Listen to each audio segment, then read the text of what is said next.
Un pays sans mer possède désormais une marine opérationnelle, un paradoxe chiffré qui défie des décennies de certitude géographique. Zéro accès côtier, mais plusieurs navires burkinabés déjà assemblés et déployés, créant une rupture que même les chancelleries occidentales n'avaient pas anticipée. Alors que les images circulent et bousculent l'ordre régional, que signifie réellement cette percée pour ceux qui observent la trajectoire d'Ibrahim Traoré ? Peut-être que cette brèche inattendue annonce une transformation plus vaste que ce que l'on ose imaginer. La révélation de cette marine improbable ouvre une série d'enjeux qui dépassent largement la simple prouesse technique. Au cœur du récit, une promesse se dessine. Comprendre comment un pays enclavé transforme une faiblesse structurelle en levier stratégique durable. Ce changement bouscule l'équilibre régional, remet en cause les anciennes dépendances et expose avec une clarté nouvelle le coût réel de la tutelle sécuritaire extérieure. Les gouvernements, les analystes et les populations voient désormais émerger un modèle qui force la comparaison. Si un territoire sans littoral peut bâtir sa propre marge d'autonomie, qu'est-ce qui empêche d'autres nations de reconfigurer leurs priorités de souveraineté ? Le risque est tout aussi évident. Chaque avancée de cette coalition enclavée attise les tensions diplomatiques, fragilise les arrangements hérités du passé et crée des zones d'incertitude où s'affrontent intérêts continentaux et pressions extérieures. Mais là réside précisément la promesse de ce récit. Suivre, pas à pas, un processus qui pourrait redéfinir la sécurité, l'économie et l'imaginaire politique de toute une région. Un micro-hook demeure alors, et si le véritable enjeu n'était pas la marine, mais ce qu'elle révèle sur l'avenir du Sahel. Les premiers résultats, longtemps considérés comme irréalistes, sont apparus bien plus vite que prévu. En un peu plus d'un an, près de 800 millions de dollars ont été mobilisés et les premiers modules navals ont commencé à patrouiller les voies intérieures. Cette accélération inattendue a dévoilé un pivot discret mais décisif. La formation de nouvelles alliances techniques africaines et asiatiques qui ont brisé la logique de dépendance historique. Dans cette dynamique, la trajectoire d'Ibrahim Traoré occupe une place singulière, non pas comme figure héroïsée, mais comme point d'inflexion politique permettant d'unifier des décisions jusque-là éparpillées entre contraintes sécuritaires, ingérences étrangères et inertie administrative. Les chancelleries occidentales, d'abord incrédules, ont assez vite compris que la création d'une marine par un pays sans littoral n'était pas qu'un geste symbolique, c'était la remise en cause d'un récit répété pendant des décennies. Durant des générations, on affirmait que le Burkina Faso, comme d'autres nations enclavées, était condamné à une vulnérabilité structurelle, sans autonomie militaire réelle et dépendant des cadres sécuritaires définis à Paris ou à Washington.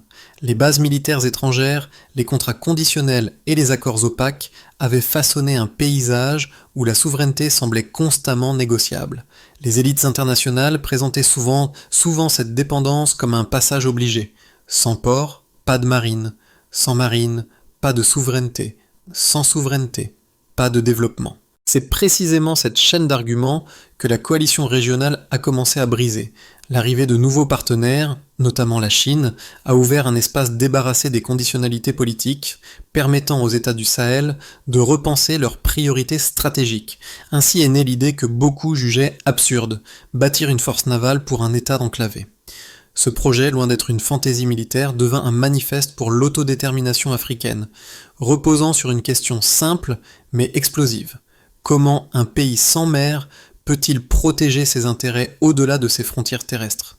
La réponse, encore inachevée, montre déjà qu'un changement profond est en cours, mettant en tension anciennes puissances, nouveaux partenaires et aspirations populaires. À mesure que la nouvelle marine prenait forme, ce ne furent pas seulement les institutions qui changèrent, mais des trajectoires individuelles jusque-là inimaginables.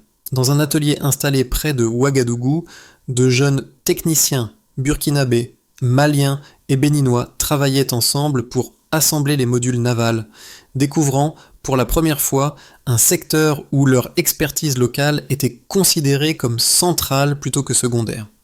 L'un d'eux, Ahatou, tout juste diplômé, expliquait comment son père avait parcouru 2 jours de route pour voir flotter le pavillon burkinabé.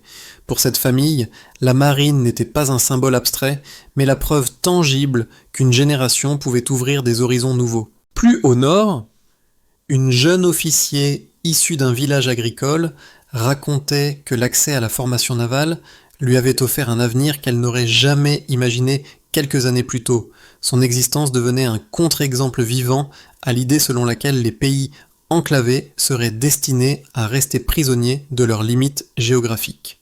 Ces récits, discrets mais récurrents, composaient un paysage social où la souveraineté cessait d'être un mot lointain pour devenir une expérience intime, vécue par des familles, des élèves, des travailleurs qui voyaient leurs possibilités s'élargir.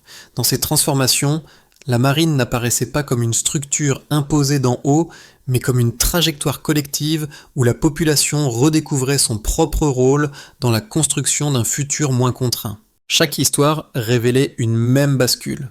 La capacité à se projeter au-delà de la destinée rappelée pendant des décennies. Avant que le projet ne prenne forme, la situation semblait figée. Un pays enclavé, dépendant des couloirs extérieurs, tenu par des accords sécuritaires qui avaient réduit sa marge de manœuvre durant plusieurs décennies. Après l'activation du corridor transsahélien, une rupture nette s'est produite, transformant ce que beaucoup jugeaient irréalisable en trajectoire opérationnelle, suivie pas à pas par les alliés régionaux. Ce avant-après constitue le déclencheur de l'ensemble du processus. Il marque l'instant où les limites géographiques cessent d'être un verdict et deviennent un problème d'ingénierie collective. La présence d'Ibrahim Traoré dans ces séquences n'apparaît pas comme une centralisation autoritaire, mais comme une coordination nécessaire destinée à maintenir l'architecture politique capable de supporter un chantier aussi sensible. Ce basculement, brutal dans son rythme, a révélé une accélération qui n'existait pas auparavant. L'étape suivante a été la montée en charge de la coalition régionale, lorsque le Mali, le Niger et le Bénin ont rejoint officiellement l'accord pour consolider un couloir maritime souverain menant au port de Cotonou. À ce moment précis, le projet est passé du statut de Paris isolé à celui d'alliance structurée, provoquant l'inquiétude des partenaires occidentaux qui voyaient s'éroder un axe d'influence traditionnel dans le Sahel. Les ingénieurs africains et chinois ont ensuite réaménagé les rivières, ouvert de nouveaux tronçons hydrauliques et renforcé plus de 50 km de routes militaires afin de permettre la progression continue des modules. Le transport discret, parfois de nuit, des pièces du premier type 022 a marqué le véritable sommet de la mise en scène opérationnelle, un moment où les obstacles techniques, logistiques et politiques semblaient converger pour tester la cohésion du groupe. C'est alors que les équipes locales ont effectué les assemblages finaux sur la base navale, faisant entrer la marine dans le domaine du réel. Une fois ce pic atteint, la période de stabilisation a déclenché les premières répercussions concrètes. La reconnaissance de l'accord par l'Union africaine et les Nations unies a offert une protection juridique essentielle, réduisant les risques d'interprétation hostile ou de contestation extérieure. Simultanément, les premières patrouilles ont commencé à circuler sur les lacs et les fleuves, établissant un contrôle actif des zones intérieures qui jusque-là restaient vulnérables au trafic transfrontalier et aux incursions terroristes. Les pressions diplomatiques venues de France et des États-Unis ont alors pris de l'ampleur, oscillant entre propositions de coopération tardive et avertissements voilés, sans réussir à inverser la dynamique enclenchée. Dans cette phase, la stratégie burkinabé s'est stabilisée autour d'un principe, bâtir une souveraineté fonctionnelle plutôt qu'une souveraineté déclarative. Enfin, la dernière onde de choc est celle qui se propage aujourd'hui encore, l'effet domino sur le continent. 6 pays supplémentaires ont demandé à rejoindre le corridor régional, révélant une transformation plus profonde qu'une simple alliance technique. Les populations, les investisseurs, les gouvernements locaux réévaluent désormais leurs priorités en observant l'efficacité du modèle burkinabé, tandis que les jeunes techniciens se projettent dans des carrières autrefois impensables. Cette étape constitue la Duchamp durable, l'onde longue qui dépasse le Sahel pour toucher l'imaginaire politique de tout un ensemble de nations enclavées. Elle redéfinit ce qu'une géographie contraignante peut devenir lorsqu'elle est reconfigurée par une volonté régionale cohérente. Les premiers indicateurs mesurables ont offert une base solide pour comprendre la portée réelle du projet naval burkinabé. La réduction des attaques terroristes aux frontières, estimée à 30%, a constitué un point d'ancrage essentiel pour valider l'efficacité du corridor. Cette baisse traduit une stabilisation progressive des zones sensibles où la mobilité stratégique a remplacé l'immobilisme imposé par les limitations géographiques. L'entourage d'Ibrahim Traoré a souligné que cette diminution n'était pas simplement militaire, mais le reflet d'une dynamique où coordination régionale et contrôle des flux devenaient enfin cohérents. Dans cette configuration, les patrouilles navales ne sont pas un détail isolé, mais un outil d'articulation sécuritaire continue. Un deuxième indicateur, l'amélioration des délais de réponse aux urgences sécuritaires, a atteint 42%, une progression rarement obtenue dans des régions enclavées. Cette accélération démontre que la capacité logistique nouvellement acquise permet aux unités d'intervenir plus vite sur des théâtres où les distances et les reliefs ralentissaient auparavant toute opération. Le dispositif naval, en reliant routes militaires, modules flottants et centres de commandement, crée une fluidité opérationnelle qui n'existait pas il y a encore 2 ans. Les analystes régionaux y voient la manifestation d'un modèle hybride, combinant mobilité terrestre et mobilité fluviale, une configuration autrefois jugée inadaptée pour un pays sans littoral. Cette progression révèle surtout la valeur stratégique d'un réseau intégré plutôt que dispersé. Le troisième indicateur majeur concerne les investissements directs étrangers en hausse de 23% depuis l'ouverture officielle du corridor. Cette augmentation reflète une confiance renouvelée dans la stabilité et la capacité décisionnelle du pays qui attire désormais des projets liés à la logistique, aux services spécialisés et aux infrastructures énergétiques. L'environnement investi devient plus lisible pour les entreprises, rassurées par une architecture sécuritaire régionale moins dépendante des puissances extérieures. Les conseillers techniques proches d'Ibrahim Traoré insistent sur le fait que cette hausse ne provient pas d'un afflux spéculatif, mais d'un repositionnement structurel durable. Elle marque la transition d'un marché vulnérable vers un espace d'opportunité fondé sur la souveraineté institutionnelle. Le secteur de l'emploi a lui aussi enregistré des effets tangibles, visibles dans les zones urbaines et périphériques du corridor. Les chantiers d'extension, les ateliers navals, les centres de maintenance et les chaînes logistiques ont généré des milliers de postes durant la phase de construction, puis consolidé un socle d'emploi permanent. Ces chiffres, bien qu'inégaux selon les régions, traduisent un mouvement profond dans lequel jeunes techniciens et ouvriers qualifiés trouvent des perspectives à long terme.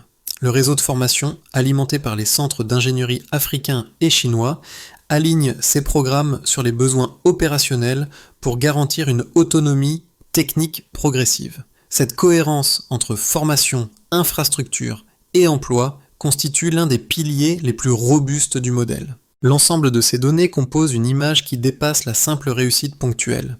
Elle révèle une transformation articulée autour d'un principe clair. La souveraineté devient efficace lorsqu'elle se traduit dans résultats mesurables, reproductibles et compréhensibles pour la population.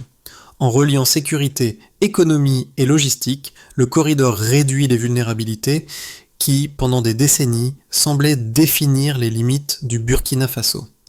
Les chiffres ne racontent pas toute l'histoire, mais ils tracent une trajectoire où l'autonomie cesse d'être théorique pour devenir vérifiable.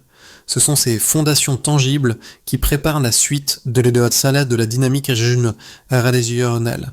2 visions s'opposent aujourd'hui autour du corridor maritime burkinabé.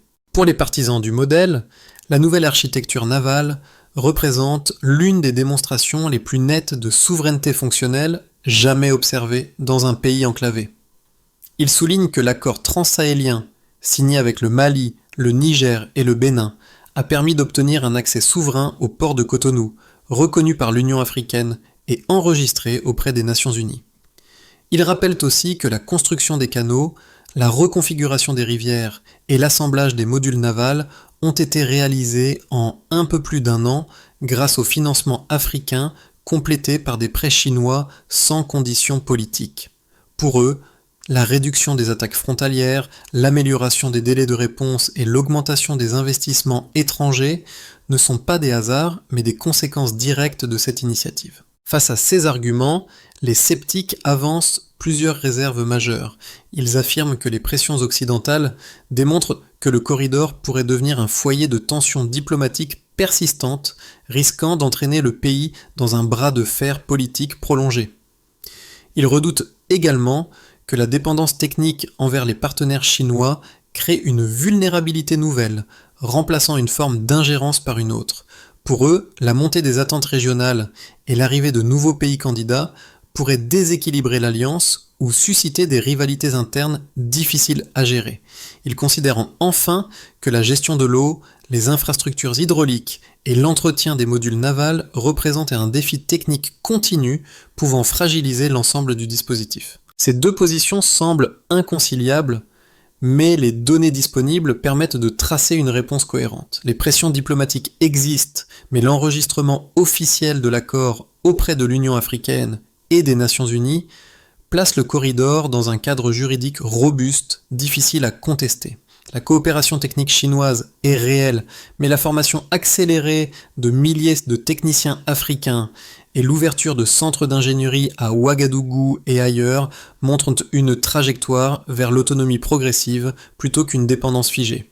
Les défis existent, mais les résultats mesurables, sécurité accrue, investissement en hausse, stabilisation régionale, suggèrent que le modèle, loin d'être une expérience fragile, repose sur une structure multilayer capable d'absorber les tensions. Un pays redéfinit sa carte. L'instant charnière apparaît lorsque la validation officielle du corridor par l'Union africaine et par les Nations Unies transforme un projet audacieux en structure souveraine reconnue, modifiant les équilibres diplomatiques autour du Sahel.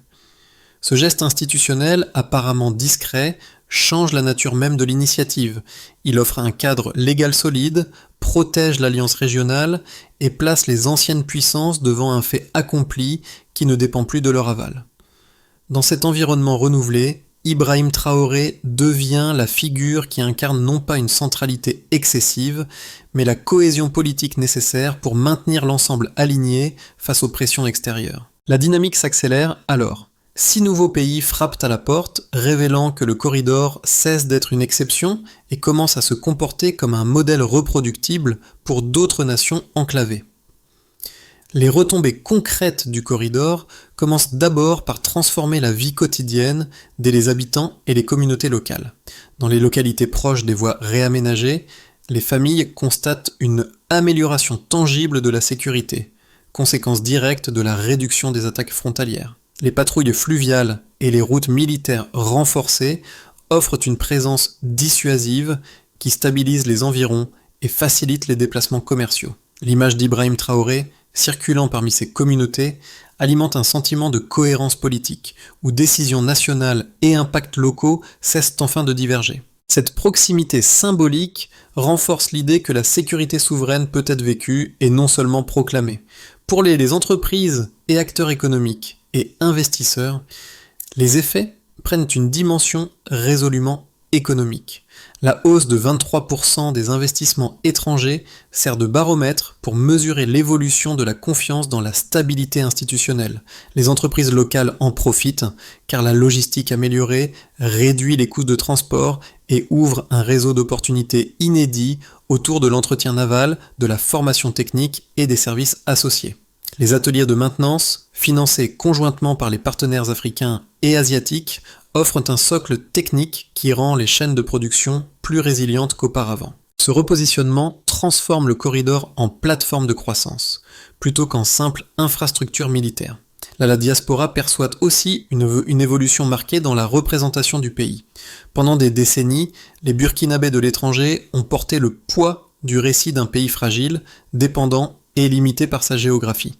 L'émergence d'une marine opérationnelle change profondément ce regard en proposant une image de capacité, d'ingéniosité et de souveraineté assumée. De nombreux expatriés s'organisent en réseau pour soutenir les programmes de formation ou connecter des compétences spécialisées avec les besoins du corridor. Cette dynamique renforce les liens transnationaux et fait de la diaspora un partenaire structurant de la transformation en cours. Dans l'ensemble de les régions environnantes Sahel, les effets se répercutent bien au-delà des frontières burkinabées.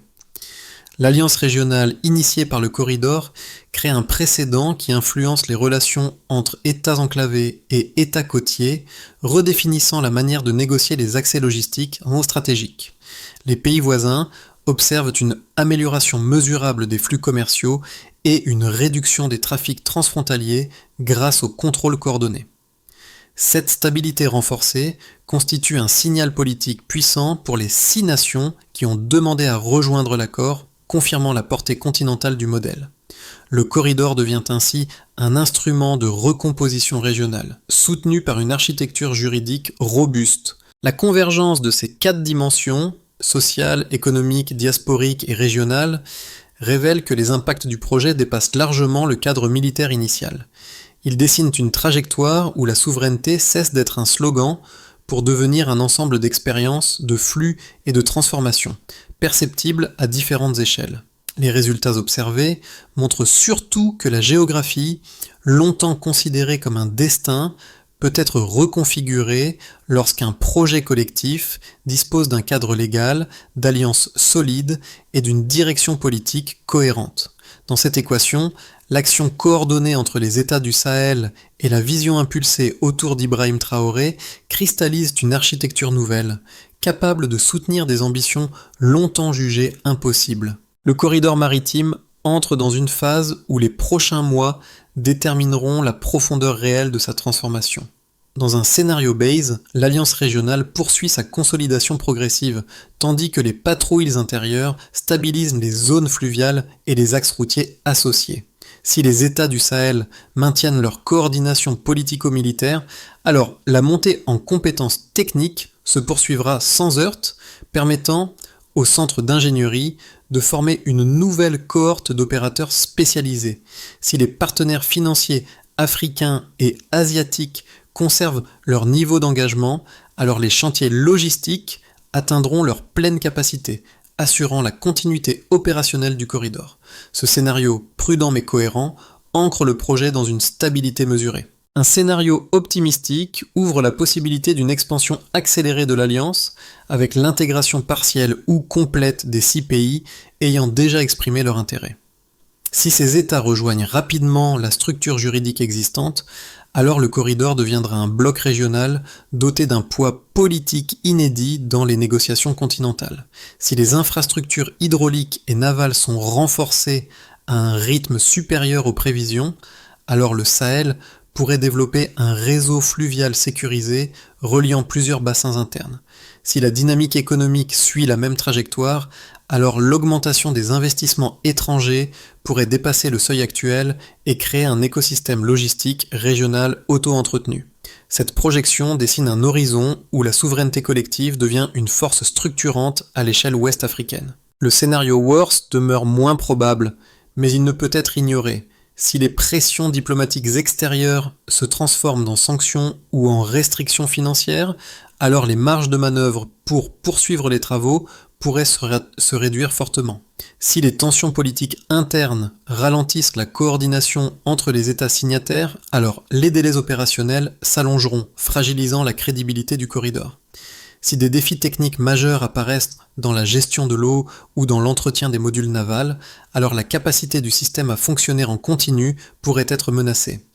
Ce scénario rappelle que toute architecture nouvelle exige une vigilance constante pour éviter la fragmentation. Entre ces 3 trajectoires, la clé réside dans la capacité des États du Sahel à maintenir un cap commun, à renforcer leurs institutions et à absorber les pressions extérieures sans renoncer à la cohérence stratégique du projet. Les mois à venir diront si le corridor demeure une initiative singulière ou devient un levier régional durable. Pour les jeunes Africains, le corridor résonne comme un rappel puissant que les limites héritées ne sont pas définitives. Ils voient dans les centres de formation navale et dans l'ingénierie fluviale une ouverture concrète vers des métiers qui n'existaient pas auparavant dans les pays enclavés. Ils observent des trajectoires nouvelles portées par des techniciens, des ingénieurs et des opérateurs qui prouvent qu'un projet continental peut modifier la manière dont une génération entière se projette dans l'avenir. Une suggestion s'impose naturellement, s'informer davantage sur les filières émergentes et se rapprocher des programmes régionaux de formation technique. Pour les élites politiques, les implications prennent une dimension différentielle. Elles comprennent que l'initiative burkinabé redéfinit le coût réel des dépendances extérieures et démontre qu'une architecture de souveraineté peut naître d'un choix stratégique collectif. Elles constatent que la reconnaissance du corridor par l'Union africaine et les Nations unies crée un précédent juridique que d'autres États peuvent adapter à leur propre situation.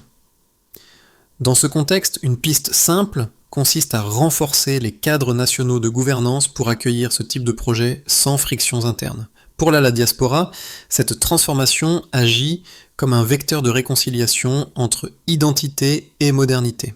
Elle offre un espace où les compétences acquises à l'étranger peuvent s'articuler avec des initiatives locales ambitieuses, loin des récits pessimistes longtemps associés aux pays enclavés. Elle encourage une vision où migration, expertise et développement cessent d'être antagonistes pour devenir complémentaires.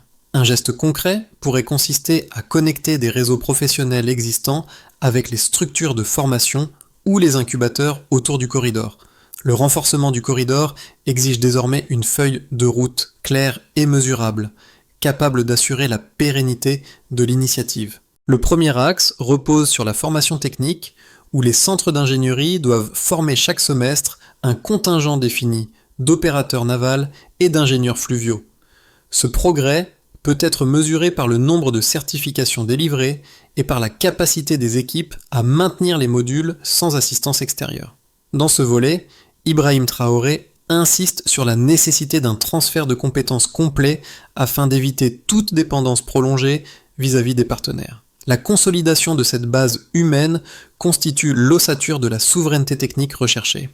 Le deuxième axe s'articule autour du renforcement institutionnel, où chaque État signataire doit harmoniser ses procédures logistiques et sécuritaires dans un calendrier commun. Les équipes gouvernementales s'engagent à mettre à jour leur cadre juridique dans les 12 mois, ce qui peut être évalué par la rapidité d'adoption des textes et par la fluidité des échanges interministériels.